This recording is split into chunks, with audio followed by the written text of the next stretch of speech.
Okay. Hello and welcome to this episode of the Excalibur podcast, hosted by me, Kyle Brooks. Today we have Helen Brooks back on the podcast.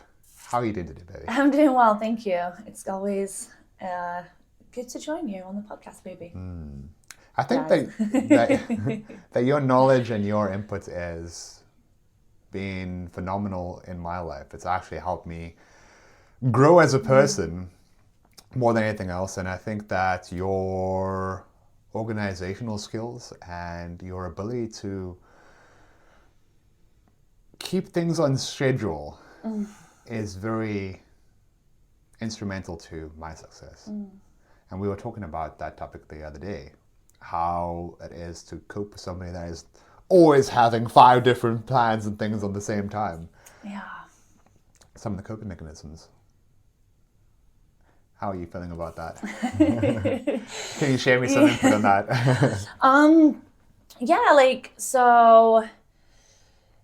Part of the package when you choose a partner who is very ambitious, very driven, means that sometimes they're going to get distracted by shiny things, and they're going to want to play with those shiny things whilst also maintaining the other solid things that they have going on. And that is definitely no different for us. What I think has definitely helped us be successful so far, and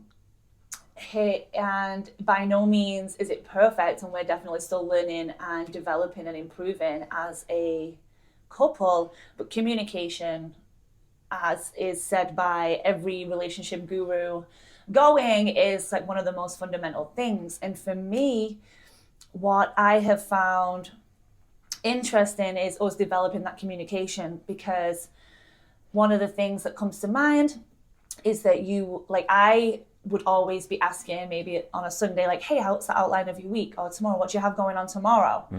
And that was basically my general communication with you for a while, in terms of, hey, what do you have going on? And what we realized as you got busier was that question was sometimes just reminding you that you're maybe not as organized for tomorrow. Maybe you don't know what's going on. You have A, B, C going on. Otherwise, the rest will just fall into place. And what I hadn't really gone over, or we hadn't kind of understood, was that really I was just saying, what time is for me this week? What time is for me today? How busy, how much do you need to be left alone today? What is your expectation of me for this week, was really what I was asking. So it's like, are you going to be out of town? Because then that's me running the house on my own. Are you home?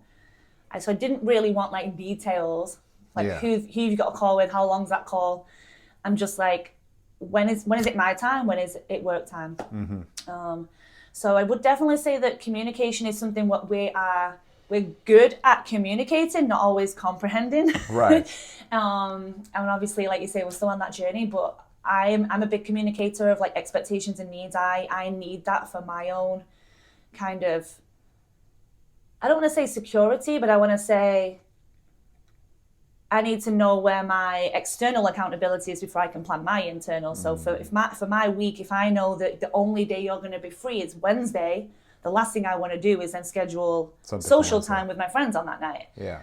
So really, it's just because I'm so anal about planning, and because I like to have things scheduled, that I need to know where I'm scheduling our time in.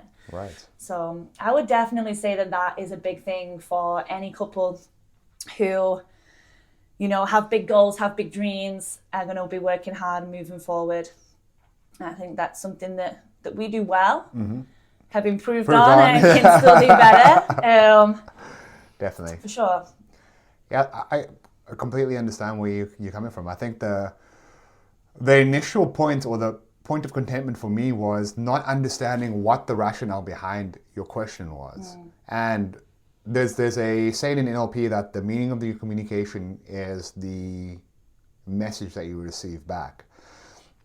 Me being a very analytical and detailed person to some degree, and then also big picture, I like to have a lot of freedom to move puzzle pieces back into place. And I think the puzzle piece that you are specifically asking for was where you fit into that. And I wasn't able to understand that. But once that became clear to me, that gave me the ability to kind of go, okay, well, here's what my week looks like. I think that we can have time between this particular day and this day to do something special for each other. And it's about the quality of the time that we spend together, not the quantity, that actually makes a big difference. Yeah, absolutely. Absolutely. And as I think I mentioned in the last podcast, I don't know, but in terms of knowing myself, I recognize myself as a high maintenance female, whatever that means.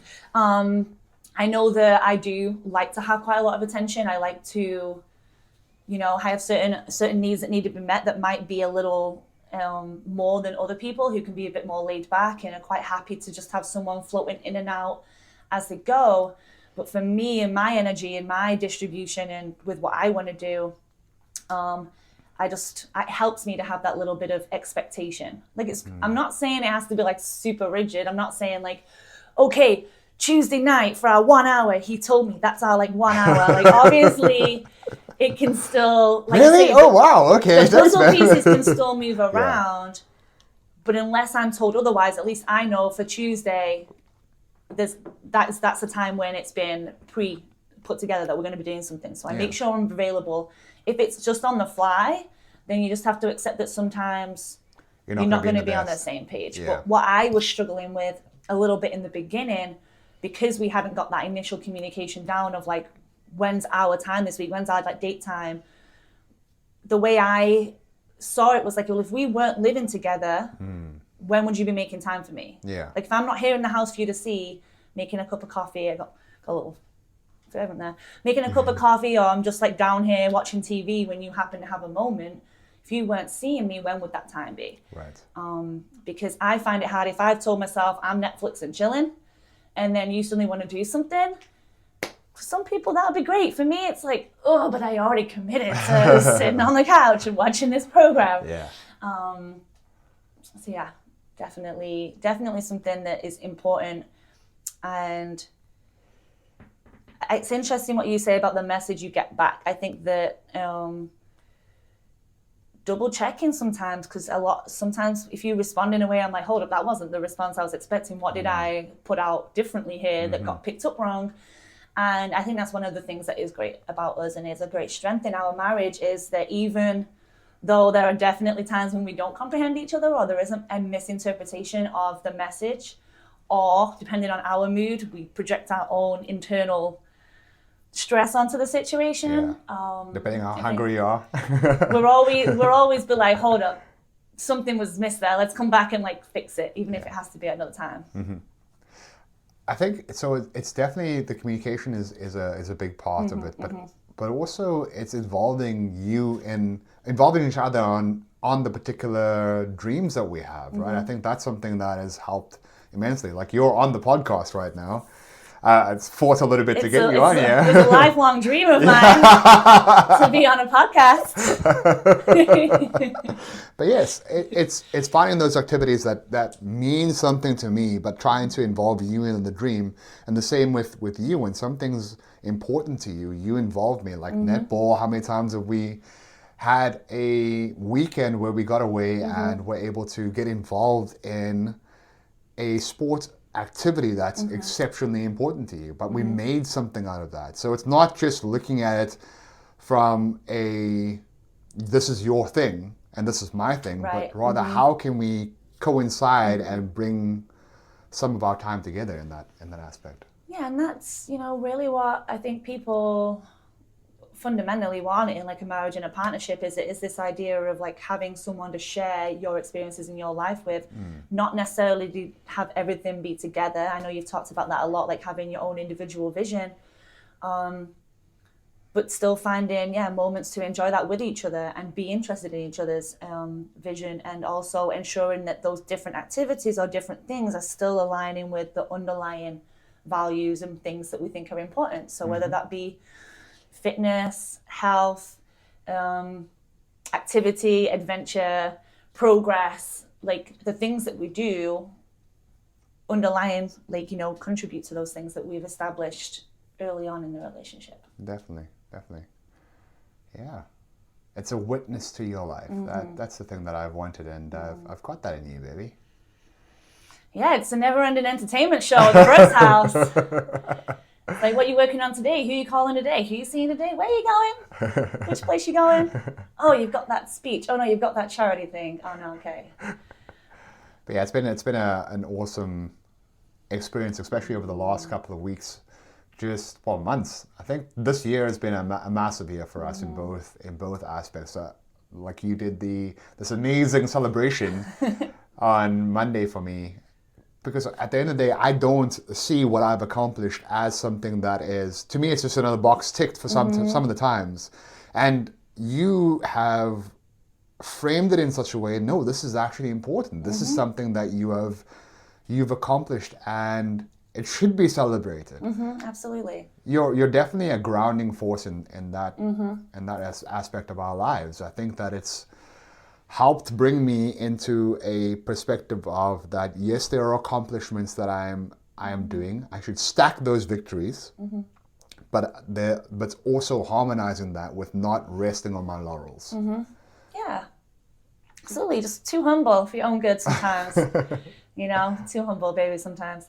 One final thing that I would maybe add here. I know it's a lot of layers of communication, the different ways you communicate in. And again, still something that I'm getting not necessarily used to, but, adapting to, is that my life has significantly slowed down this year. And I think that even though for me, I'm still kind of establishing what my ideal plate looks like now in terms of work, in terms of social, in terms of the other things that we have going on, in terms of maybe trying something new. But I do like overall that being in a slightly slower pace or having more freedom on my time also helps me work into that jigsaw puzzle much better. Yeah. So rather than it be, we've got two very rigid jigsaws going on, very tight schedules, which was maybe how it was in the beginning, or has been at points in our relationship, because I'm a yes person too, and I end up doing more work than I'm supposed to do. Working 5 different jobs at the same time and running a company. I don't mean to. These, I'm an opportunist. Yeah. When these things come along, it's like, oh, shiny object. Let's play with a shiny object. But now that I have more, I guess, and if we think about the metaphor, the analogy, if we think about the space of the piece, I have much more space to move my pieces around and change things up, which actually helps us find a flow that works better for us both. And then our time together isn't forced time. Like I was saying, it's not like, okay, say we're not really in a very sociable mood. Let's say you're stressed and tired, but it's like, okay, we've committed. Tuesday we've said we're going on a date, yeah. And then you don't necessarily have a great time, and then that doesn't refill your cup either. Right. And I do think we did that thing a little bit near the beginning too, and it's Definitely. just kind of working on what the outcome of that was and how to mitigate that. So I guess I would say overall, being in a partnership like ours, communication. You can never say it enough times. You never double check that understanding is there enough times. Clarity on the communication though as well. I think, yes, we're communicating, but we also are very clear with the message a lot of the time. This Maybe is not what I wanted. Maybe not straight away. Maybe a few months down the line. What's going on here? Obviously establishing, it's kind of communication, but it's establishing those goals, those values, those things that are important early on. So we actually haven't sat down and done this yet, but a very good friend of ours talked about volume. It's all about volume. So for me, I kind of threw out there okay, I'm pretty good as long as I'm getting 6 to 8 hours of quality time in a week. I don't know how many hours in the week, 24 times 7, 150 or something hours in the week. And I'm happy as long as I am getting, it doesn't have to be every day, maybe 4 hours on one day, 4 hours on another. Maybe it is an hour dripped here and there with breakfast or evening meals here and there. And it's funny because I said that and you straight away went, that's not enough for me. And I was like, oh, well, that's so funny because I thought I was helping meet you on a lesser level Right. to give you less pressure for it. But you were like, for me, I'm going to need at least 10 hours. So that's still something we have to kind of, I guess, nail down. But like you say, with clarity, it's about having those conversations and getting those expectations in place clearly. And then be true to your word on that. Like if you commit certain days of the week, sometimes things are going to come up again. I would add that, as the partner, I need to be reasonable to that. And it can't be like, oh my God, you're working late again. But it's more like, and this hasn't happened, but I would imagine in some other couples, sometimes it would be like we make that time commitment.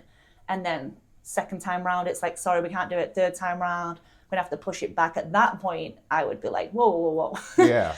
That hasn't happened with us. I think it might happen in some other relationships. So I would just definitely be mindful of, revisiting that expectation. Like, hey, we've not met our minimums this week, so how are we going to make sure that doesn't happen again? Yeah, it's prioritizing and then also figuring out, is that the actual right plan for us? If that's not the right plan, then you need to change up the plan. There's a strategy is about being flexible and tactical in that particular aspect. So if it's not working with this, then how can we change it and adapt it so that it does work? Because you either evolve or you die. Yeah, and then absolutely, baby, absolutely. And like the final thing I would just say is, because of the communication and the understanding, then it's just about valuing what you are doing. So it's not just taking time away from me. What you're doing is actually adding value for us. So it's all about how your mindset is towards it, I think. And then communication, clarification, and involve your partner in your dream. Involve them, and always remember your why, right? Like, why are you doing all this? It's generally so that in our case, it's so that we can have a better life. It's not just so that you can have a better life. And I know that these brows don't come for free and things like that, right? So I am grateful for the hard work that you do, and I'm proud of the hard work that you do. And as long as we keep communicating and keep moving those markers, and I'm just aware of how I can support you. Coming back, that's what I wanted to say about having the schedule is like, now, okay, well, I can do some more of the housework. I can make sure the groceries are done. I can relieve some of those tasks that are us tasks, but I can make them more me tasks because you have other more important things that we want to prioritize. And that's also remembering that, like, it's not like, oh, I just do all the house jobs now and you do this. It's like, no, I'm doing this so that you can have the time to do what is technically in this moment more important. It's like if you're in a soccer team, your goalie is not going to be the striker as well, is he? Like there has to be the ability to delegate certain jobs sometimes, and the goalie is just as important as a striker. If you think about it, there's no priority between the two. Yes, sometimes the strikers get paid more because they're scoring goals, but without a good goalie, what's going to happen? Exactly, 100%. And take it even further, like the team, if you're the team in this aspect, like you're the one who's doing the hard work on the pitch to get the points for us to climb the table. But maybe I'm maintaining the field. Maybe we're making sure that tickets are getting sold so that people come through. So you're getting sponsorship so that people are seeing you winning. So it's just about knowing the vision, knowing your roles, and being clear on them. Yeah, and then just staying true to yourself in that, I guess, as well. Well, thank you, baby. This has been a very informative podcast. I hope that you guys enjoyed it. You know where to find us. You can find us on Excalibur Coaching, Instagram, Facebook. You're going to put a logo here? YouTube. Okay. And Helen, you can find her at Fuel Fitness. Yes, sir. Thanks for the shout out. Awesome. Have a great day. You too, baby.